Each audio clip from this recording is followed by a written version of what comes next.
Bismillahirrahmanirrahim. Alhamdulillahi Rabbil Alamin.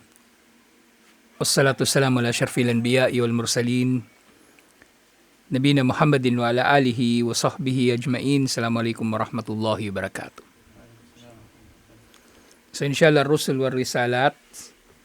Sa tiyatalaki pa rin natin yung mga naging paghahambing sa pagitan ng iba't ibang mga kasulatan. So yung mga huling nabasa natin ay doon pa rin sa Suratul Ma'idah, verse 44 to 50. Na dito nga ay binanggit ni Allah ang tungkol sa Torah at sa Injil. Ng Injil at Torah, pareho dito inilarawan na kumbaga nagtataglay ng huda at ng nur. Gabay at liwanag para sa mga tagasunod nito. Alhamdulillah. Siyempre narito rin yung serye ng mga aya na binanggit ni Allah subhanahu wa ta'ala yung kanyang hukom, yung kanyang hatol doon sa sino man na hindi naghahatol sa anumang o sa pamagitan ng anumang ibinaba ni Allah. Yung una, وَمَنْ لَمْ يَحْكُمْ بِمَا أَنْزَلَ اللَّهُ فَأُولَٰئِكَ هُمُ الْكَافِرُونَ. Sino mang hindi maghatol sa pamagitan ng ipinahayag ni Allah, sila ang mga kafir. At sumunod, وَمَنْ لَمْ يَحْكُمْ بِمَا أَنْزَلَ اللَّهُ فَأُولَٰئِكَ هُمُ الظَّالِمُونَ. Sino mang hindi maghatol sa pamagitan ng ibinaba ni Allah, sila ang mga mapang-api o mga nagtatambal kay Allah. At yung huli, وَمَنْ لَمْ يَحْكُمْ بِمَا أَنْزَلَ اللَّهُ فَأُولَٰئِكَ هُمُ الْفَاسِقُونَ. Sino mang hindi maghatol sa pamagitan ng ibinaba ni Allah, sila ang mga suwail. So itong tatlo na ito ang magiging kalagayan ng sino mang hindi naghahatol sa pamagitan ng anumang ibinaba ni Allah. Sa lahat ng ummah.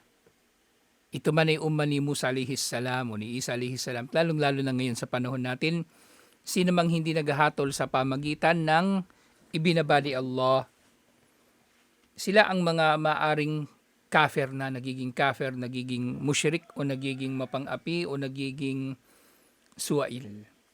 At ang paghahatol na ito, hindi lang ito nangangahulugan ng paghahatol sa pamagitan ng paghahatol sa mga demandahan. Hindi lang ito yung tinutukoy na hukmo bigay rima anzalallah. Kasama na rin dito yung pagpapatupad ng anuman na hindi naman sang-ayon sa batas ni Allah. Kaya nga marapat na mangilag ang sino man na nagpapatupad ng kanyang sariling pagnanasa lamang. Sa anumang bagay. Sa anumang bagay. Hindi lang ito sa kumbaga paghahatol sa nagdedemandahan, sa lahat ng bagay. Sa pagpili sa magiging imam ng masjid, paano mo pamahalaan ng masjid, yun, nakasalalay din yun. May batas kung paano natin gagawin ng mga bagay na ito. Pero kung gusto mong suwayin si Allah para sundin ang sarili mo, ganun din. Naghatol ka sa pamagitan ng iba pang batas o iba pang hatol, liban pa sa hatol ni Allah. So, nilinaw natin ito kasi ang lahat ng mga kasulatan ay sinadya o dinulot ni Allah, meant to be nasundin ng mga tao. Kasi ang relihiyon, hindi lang ito sa mga gawaing pagsamba. Hindi lang ito sa mga gawain na, kumbaga, itinutuon natin kay Allah. Ang relihiyon, ang malaking bahagi ng relihiyon ay nasa paraan din kung paano natin gagawin ang mga isinabatas ni Allah. Hindi pwedeng iniisip lamang natin na yung ginagawa natin para kay Allah. So, dapat kinalulugdan din ni Allah ang ating mga gawain. Sumunod na bahagi nung aya, doon sa 48, وَأَنْزَلْنَا إِلَيْكَ الْكِتَابَ بِالْحَقِّ مُصَدِّقًا لِمَا بَيْنَ يَدَيْهِ مِنَ التَّوْرَاةِ وَمُهَيْمِنًا عَلَيْهِ. So, itong huling bahagi ay tumutukoy na sa Quran. Ang tinutukoy na dito yung Quran. Yung nauna sa mga serye ng mga aya, 44, 45, 46, at 47, tungkol sa Torah at Injil. So ganyan naman tungkol sa Quran. Ibinaba namin sa iyo, Propeta Muhammad sallallahu alaihi wasallam, ang aklat. Ang Quran ang tinutukoy dito, bilhaq, dala ang buong katotohanan. Ipinahayag namin sa iyo ang Quran sa buong katotohanan.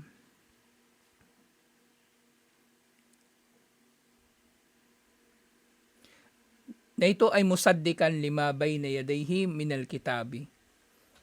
Na ito ay, kumbaga, ipinahayag ni Allah ang Quran na musaddikan, nagpapatotoo sa mga naunang naipahayag dito na mga aklat.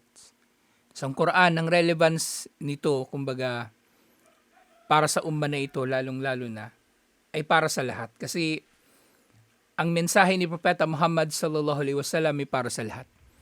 Halimbawa niyan, sinabi nga ni Allah, "Wa ma arsalnaka illa kafatan linnasi bashira wa nadhira."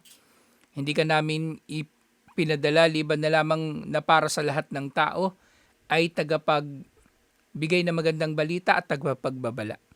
Na hindi katulad ng mensahe ni Isa alayhis salam at ni Musa alayhis salam na para lamang sa mga Hudyo. Kasi hindi lahat ng mga propeta, kumbaga, ay ipinadala para sa lahat ng nasyon. Maaaring ang lahat sila, pinadala lang sa nasyon nila. Liban na lang kay Propeta Muhammad sallallahu alaihi wasallam na ipinadala para sa lahat ng nasyon. Na ganito rin nga yung ibinibintang ng mga Hudyo kay Propeta Muhammad sallallahu alaihi wasallam. Na kung meron man sa kanila naniniwala na totoo siyang propeta, sinasabi nila, oo, totoo kang propeta, pero para lang sa mga Arabo. At sila, meron silang iba pang propeta na sinusunod at meron pa silang ibang propeta na hinihintay. Kaya hindi nila tinatanggap si Propeta Muhammad sallallahu alaihi wasallam, katulad ng nabanggit nga, yung nababasa natin doon sa Suratul Baqarah, di ba? Idha laqul ladina amanu qalu amanna. Kapag kasama nila yung mga mananampalataya, sinasabi ng mga Hudyo, naniniwala kami. Oo, naniniwala kami, sabi nila. Naniniwala kami na propeta ka, pero hindi para sa amin. Para lang sa mga Arabo. Ayaw nilang tanggapin si Propeta Muhammad sallallahu alaihi wasallam. Ganyan din, katulad ng ginawa nila kay Isa alayhis salam. Hindi nila kinikilala ang pagkapropeta ni Isa alayhis salam. Sa Quran, ipinadala ito ni Allah ng buong katotohanan at magpapatotoo sa anumang nauna rito na iba pang mga kasulatan. Lalong-lalo na ang Quran at Injil. Lalong-lalo na ang Torah at Injil. Kasi patototohanan nito kung ano man ang tama na nilalaman ng Torah at Injil. Kaya maraming mga kwento sa Torah at Injil na ulit sa Quran kasi pinagtitibay ni Allah. Ito totoo. Yung mga nabanggit sa Torah at o Injil na katulad ng nilalaman nito, yun na lang ang natitirang totoo sa Torah at Injil. Ibig sabihin din nun, kung ano man yung hindi pinatotohanan ng Quran, ibig sabihin, maaari na nating hindi papansinin o hindi natin tatanggapin. Kaya nga, maganda isa pang hadith tungkol sa kung paano ba kikilalanin ng mga Muslim ang iba pang mga kasulatan, lalong-lalo na kasulatan sa mga Hudyo at mga Kristiyano, na ang orihinal nito ay nanggaling naman sa mga propeta. Nga sabi ni Propeta Muhammad sallallahu alaihi wasallam, "Wahadithu an bani Israel wala haraj." Maaari kayo magkwento tungkol sa angkan ng Israel, lalong-lalo na mula doon sa kanilang mga kapahayagan na natanggap.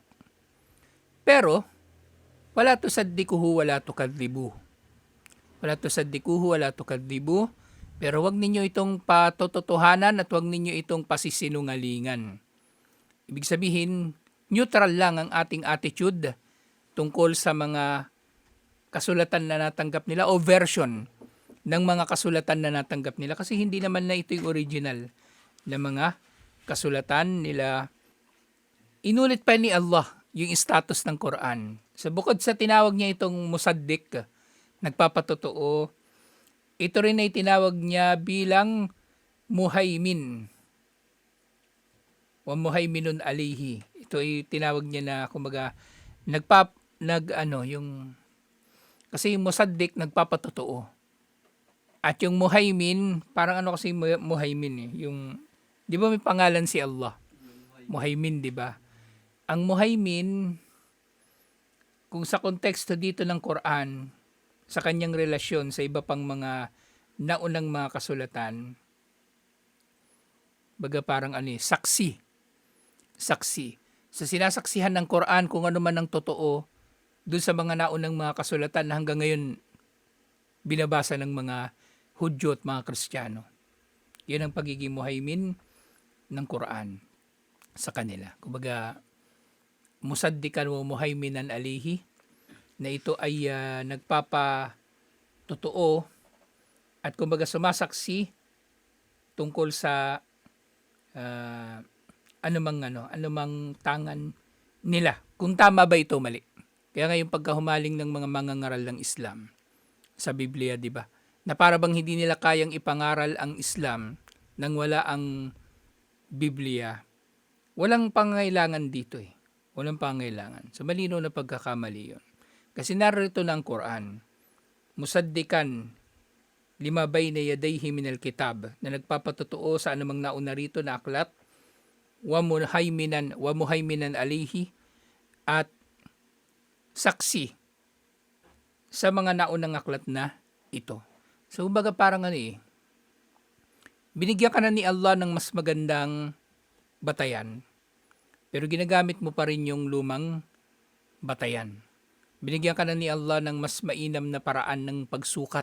Halimbawa niyan, 'di ba? Sa ngayon, ang international na paraan ng pagsukat, metric, 'di ba? Millimeter, 10 millimeter, 1 centimeter, 100 centimeter, 1 metro, 1,000 na metro, 1 kilometro. Mas madali eh. Madali mo pa siya mahati-hati. Magagawa mo siyang decimal. Bigyan ka na ni Allah ng sample lang ito, sample, para mailagay natin sa konteksto. Binigyan ka na ni Allah na mas maganda paraan ng pagsukat. Pero gusto mo pa rin dangkal-dangkal. Gusto mo pa rin dangkal. Magtatayo tayo ng kalsada ha. Tatayo ng kalsada mula dito hanggang sa bayan. Yung isang engineer. Sukat siya, 3 kilometro. Ikaw, nagsukat ka, ayoko yung kilometro, gusto ko yung dangkal. Ginawa mong dangkal, ilan dangkal yun? Tapos kung magdadangkal ka, kailan ka pa matatapos? Di ba? Kailan ka pa matatapos? Walang pangangailangan. Kaya nga nagkakamali yung mga ngaral ng Islam. Iniisip nila, kailangan nilang gumamit ng Biblia para daw makumbinsi yung mga Kristiyano na tama ang Islam. Pero sa totoo niyan, lahat ng kilala kong naging matatag sa Islam, kasi matatag ay nag-aral talaga, ganun, naging matuwid. Nag-Muslim sila hindi dahil sa Biblia. Bagkus yung kabaliktaran pa nga nito, totoo din. Yung mga nakikita kong kupal na Muslim, sila yung mga na napasyahada lang dahil sa bugso ng damdamin porke nabanggit yung Biblia sa da'wah. Pero makikita mo talaga matuwid. Hindi naman Biblia lang yung ginawa niyang ginawa niyang batayan na tama ang Islam. Quran unang-una. Yung mismong pangaral ng Quran. Kaya hindi natin kailangan magpakahumaling sa Biblia. Hindi natin kailangan magpakahumaling sa Biblia. Kaya 'di ba sabi ni Propeta Muhammad sallallahu alaihi wasallam sa isang hadith na walau kana Musa hayyan la yasi'ahu illa ayyat tabi'ani. Kung nabubuhay man ngayon si Musa alayhis salam, wala siyang pagpipilian kundi ang sundin ako. Katulad na mangyayari pagbaba ni Isa alayhis salam. Di naman magangaral si Isa alayhis salam ng Injil, di ba, o ng Torah. Pagbaba ba si Isa alayhis salam, sasabihin niya, sabi ni Mateo, sabi ni Lucas, sabi ni Juan, sabi ni Marcos. Hindi rin. Papatupad niya Quran. Yun din, isa pang magandang yun. Magandang halimbawa o patunay na hindi natin kailangan magpakadalubhasa o mahumaling sa Biblia. Sapat ang Quran sa maraming mga pagkakataon. Kausap ni Propeta Muhammad sallallahu alaihi wasallam ang mga Hudyo at mga Kristiyano. Narinig ba natin siya o nabalitaan ba natin sa kahit anong hadith? 'Di ba? Sabi ni Mateo na ganito. Walang ganun. Quran ang pinangaral niya. At kung ang Kristiyano matuwid, makikilala niya yung pangaral ng Quran at tatanggapin niya inshallah. tatanggapin niya. Na, yun nga, hindi ko pinupuri yung sarili ko, pero sa totoo niyan, nung pinag-aaralan ko yung Islam, hindi pa ako Muslim. High school pa ako noon eh. Kailan ko ba nabili yung libro na yun, yung Quran nga na translation. Second year high school ba o third year high school, binili ko yun. Yun talaga yung binabasa ko at nakita ko yung katotohanan sa binabasa ko, Quran. Whereas ko yung tao, binabasa niya yung Bible, tapos, parang ganito sa Islam malaki pagkakaiba. Malaki ang pagkakaiba. Kumbaga, nagustuhan niya yung malaki pagkakaiba sa pagitan ng tao na nakilala niyang Islam sa pamagitan ng Quran at yung tao na nakilala niyang Biblia sa pamagitan o yung tao na nakilala niyang Islam sa pamagitan ng Biblia. So mainam na ipapangaral natin talaga ang Quran, inshallah. Kasi wala nang pangangailangan eh. Andiyan ang Quran, pinatotohanan at sinasaksihan ang Injil at ang Torah. Bakit pipiliin mo pa rin yung luma? Diba? Nandiyan na yung kumbaga pumalit sa kanila na mas mainam. O isa pang sample, diba? May cellphone na ngayon. Cellphone. Tatawagan mo yung nanay mo, diba, nasa malayo.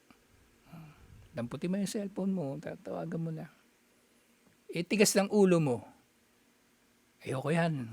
Gusto ko yung telepono. Naghanap ka pa ng telepono na hindi na dial. Walang telepono dito eh. Ang PLDT, alam ko, umabot lang yun sa bayan. Yung PLDT. Kasi dito papasok puro na, di ba? Converge. Wala namang landline yung Converge, PLDT ang meron. Punta ka pa ng bayan. Pahirapan mo lang yung sarili mo. Pahirapan mo lang ang sarili mo. Ang gabay ni Allah, kahit puro Quran lang yung banggitin mo doon sa dinadauhan mo, kung gagabayan niya ni Allah, magmumuslim yan. Inshallah. Hindi mo yung kailangan na banggitan, basahan ng Mateo, Lucas o kung ano-ano. Hindi kailangan. Minsan naiinis pa nga yung Kristiyano Diba? Ba't mo kami babasahan yan? Gusto namin malaman yung katuroan nyo, hindi yung katuroan namin. Mas marunong ka pa sa katuroan namin, sasabihin sa'yo. Kaya mainam na nabanggit ito kasi marapat na mapaalalahan na natin palagi ng ating mga sarili tungkol sa katotohanan na ito. Wala tayong pangangailangan sa Torah o Biblia. Wala tayong kailangan basahin dito. Walang gantimpala nga kung babasahin mo yun Babasahin natin yun para sa dagdag lang na kaalaman. Kumbaga. Pero gagawin nating dalil, batayan sa ating relihiyon, Quran at Sunnah ang batayan sa ating relihiyon. Hindi Biblia. Hindi Biblia. Kaya pagkatapos sa sinabi ito ni Allah, ng Quran ay nagpapatotoo, musaddik at muhaymin, sumasaksi sa Torah at Injil na nauna nang nabanggit, inutos na ito ni Allah. Fahkum bainahum bima anzalallah wala tattabi ahwaahum amma ja'aka minal haqq. Kaya Propeta Muhammad sallallahu alaihi wasallam, maghatol ka sa kanila, sa mga Hudyo, sa mga Kristiyano at sa mga Muslim sa pamagitan ng ibinaba ni Allah. At huwag mong susundin ng kanilang mga pagnanasa palayo sa anumang dumating sa iyo mula sa katotohanan. Ibig sabihin, huwag kang susunod sa kanilang mga pagnanasa na ipagpapalit mo ito doon sa anumang katotohanan na dumating sa iyo mula kay Allah. Huwag kang malilihis ng landas. O syempre, maaari ring mga ngahulugan nito na huwag mong tatalikuran ang hatol ni Allah. Nang sa gayon, hindi ka mapapabilang doon sa mabinanggit nga ni Allah na sino mang maghatol sa pamagitan ng na sino mang maghatol liban pa sa pamagitan ng iba pa sa ipinahayag ni Allah, siya ay aning binanggit? Kafir, dalim, maaring musyrik na rin yun, at fasik, suwail. So huwag mong susundin ang kanilang mga pagdanasa at tatalikuran mong paghahatol sa pamagitan ng ibinaba ni Allah. Likullin ja'alna minkum shir'ataw wa minhaja. Na sa bawat isa sa mga ummang tinutukoy dito ni Allah subhanahu wa ta'ala ay mayroong ibinigay na sharia, batas, at minhaj, kaparaanan. Minhaj o kaparaanan.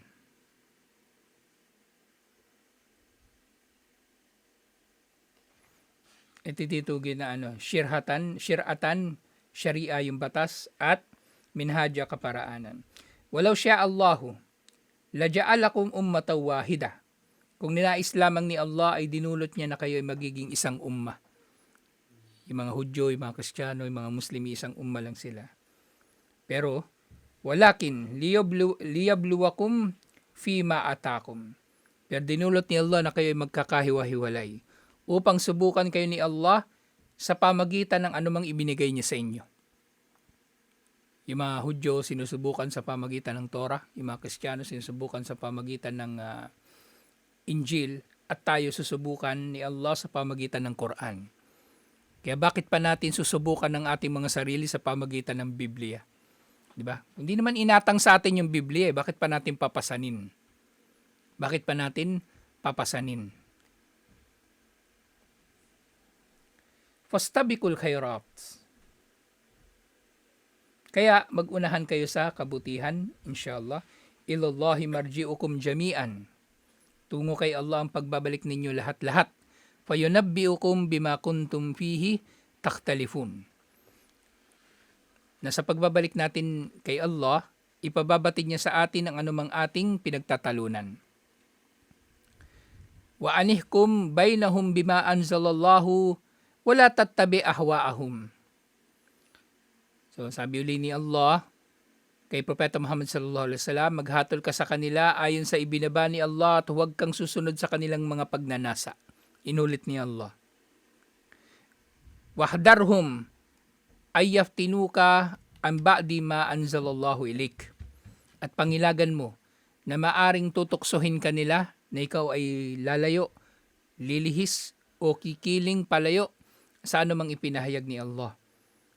Fa in tawallaw fa'lam annama yuridullahu ay yusibahum bi ba'di dunubihim. Na kung sila man ay tatalikod ng mga Hudyo at mga Kristiyano mula sa iyong ipinapahayag, mula sa iyong paghahatol sa pamagitan ng Quran, ay marapat mong malaman na ang kanilang pagtalikod na ito ay parusa ni Allah dahil sa kanilang mga kasalanan. Ibig sabihin ni Allah rito, hindi mo kasalanan, Propeta Muhammad sallallahu alaihi wasallam, na hindi ka sinunod ng mga Hudyo at mga Kristiyano. Hindi ka ang may problema. Sila ang may problema. At ang kanilang ginagawa na ito ay parusa. Ito na mismo yung parusa ni Allah. Kaya ngayon pagkaligaw, yung nababanggit ko nung nakaraan, yung mga masasamang tao, di ba nananalangin tayo na parusahan sila ni Allah? Na iniisip natin yung parusa na darating sa kanila, madidisgrasya sila, masasaktan, mapapahamak. Pero totoo niyan, ang pinakamatinding parusa ni Allah, yung pagkaligaw pa rin. Kaya makita natin sila naliligaw at naninindigan sa pagkaligaw. Yan na mismo parusa na yan ni Allah eh. Yan mismo. At pinakamatindi pa nga na parusa ni Allah, ang pagkaligaw. Kasi normal sa tao na di ba, kahit si Propeta Muhammad sallallahu alaihi wasallam, nananalangin siya na pinsalain ni Allah yung mga namiminsala sa kanila. Nanalangin siya, di ba? Pero hindi siya naiinip. Kasi baka tayo naiinip tayo minsan eh. Kasi minsan, di ba, pagduduan natin, sana mamatay na kayo ngayon para makapagpahinga na kami sa kasamaan ninyo. Dua ko yun eh, tuwing pagtapos sala. Dua ko yun tuwing pagkatapos sala. Pero minsan inisip ko naman, alhamdulillah, kahit tumaba pa yung buhay nyo, kung ligaw naman kayo, walang silbi. O, anong silbi sa kanila yung napipinsala nila tayo, di ba, paulit-ulit? Anong silbi? Kung ligaw naman sila. O, pipinsalain nila tayo 100 taon, 1,000 taon. 1,000 taon, pagtitiisan natin sila. Pag doon naman nasa impyerno, araw pala ng paghuhukom sa pagtutuos sa kanila ni Allah, magiging mas mahaba na yun. Kung tatapon pa sila ni Allah sa impyerno, hindi mas matindi. Kaya kailangan natin mas dapat tayo magtitiis. Inshallah. Kasi nga yung kanilang pagtalikod ay hindi yung dulot ng kumbaga, kasi di ba Dalawang beses na banggit ito sa Suratul Kahf tsaka sa ano bang aya yun? La'allaka baqi'un nafsaka an la yakunu mu'minin. Maaring naninikip ang iyong sarili dahil hindi sila nagmumuslim. Kasi Propeta Muhammad sallallahu alaihi wasallam, sa sobrang pagmamalasakit niya sa mga tao, pati naman sa kuffar, nagmamalasakit siya eh. Maring sumasama yung loob niya na hindi nagmumuslim yung mga tao. Maring sinisisi niya yung sarili niya. Nisip niya, hindi ko siguro na pangaralan ng maayos yung mga tao kaya hindi sila nagmumuslim. Pero ito sabi ni Allah, hindi ikaw ang problema. Silang may problema. Hindi sila sumusunod sa iyo kasi pinaparusahan na sila ngayon pa lang sa kanilang mga kasalanan. Panghuli, inshallah, wa inna kathiran minan nasi la fasikun. Tunay nga ng karamihan sa mga tao ay mga suwail. Afa hukmal jahiliyati yabgun. Mas gusto ba ng mga tao ang hatol ng jahiliya, ang hatol ng kamangmangan? Ganun nga, mas gusto ng tao ang hatol ng kamangmangan. Mas marami sa mga tao ang hatol ng kamangmangan kaysa sa hatol ni Allah. Waman ahsanu minallahi hukma. Pero sino ba ang mas mainam kay Allah sa paghahatol? Liqaumi yuqinun. Para sa mga tao na nakatitiyak. Na ibig sabihin dito ni Allah, para sa mga tao na nakatitiyak, si Allah ang pinakamainam na maghatol, alhamdulillah. At hindi sino man o no paman, alhamdulillah. Kaya kung tayo maghatol sa pamagitan ng Quran, Quran. Kung tayo magdadao sa pamagitan ng Quran, edi Quran din. Huwag na nating haluan pa ng kung ano-anong sinasabi ng tao o kung ano-ano pa mga pamantayan. Ang kunin natin ang Quran, siyempre sunnah kasama na rito, na ipinahayag ni Allah subhanahu wa ta'ala. Kasi ang sunnah, bahagi din ng ibinaba ni Allah. Di ba? Ang sinasabi dito, وَمَنْ لَمْ يَحْكُمْ بِمَا أَنزَلَ اللَّهِ. Sino mang hindi maghatol sa pamagitan ng ibinaba ni Allah. Siya ay kafir, siya ay zalim, at siya ay fasik. Yung ibinaba ni Allah kasama doon ng sunnah. Na maaring meron kang sinusuway na hindi nababanggit sa Quran, pero nababanggit sa sunnah. Ang iyong pamumuno hindi ayon sa sunnah, di ikaw ay naghatol pa rin sa pamagitan ng iba pa sa ibinaba ni Allah. O di pagiging ka din, kafir, zalim at fasik, waliyadu billah. At ang pagkaligaw ng tao na ganito ay, ito na nga mismo yung parusa ni Allah. Dito na nagsisimula ang parusa ni Allah sa kanila, waliyadu billah. So tutuloy natin ito, inshallah. Assalamualaikum warahmatullahi wabarakatuh.